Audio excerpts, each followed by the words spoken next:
Од сега работењето на општините ќе се презентира подобро преку интернет билтените што секоја општина ќе ги испраќа до новинарите, но и до граѓаните преку општинските веб страници. Станува збор за активност која како пракса прва ја започна општина Штип. Дневниот билтен е резултат пред се или одлика на реалноста, пред се она што јас како новинар, активен новинар 18 години се соочував во општината, а тоа е потрага по информација токму заради немање на лица за односи со јавност. Токму првата цел беше да се насочи комуникацијата, а тоа беше издавање на дневен електронски билтен во кој што секојдневно ќе бидат презентирани информациите кои што се однесуваат од делокругот на работата на општината. На оваа тема Ристов и Михајловска одржа и предавања пред своите колеги од другите општини.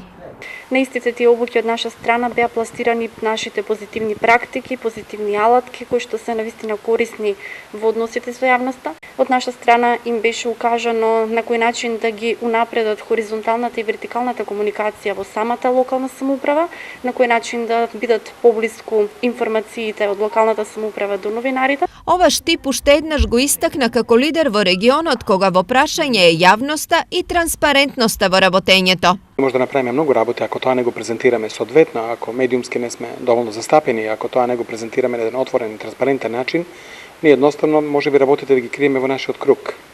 Така да јавноста во работењето е многу битна за секоја институција, посебно за локалната самоуправа, бидејќи ние располагаме со пари на граѓаните. Ние правиме проекти за граѓаните и тие пари треба да ги вратиме на граѓаните. По примерот на Штип, дневни билтени веќе прават Кочани, Виница и Чешиново Облешево. Тие и сите останати општини од регионот, но и од државата беа дел од обуките на ЗЕЛС. Учеството и ангажманот на Штип денес беше потврдено со посебни признанија, а исти во периодот што следи, веројатно ќе добијат и останатите општински портпароли.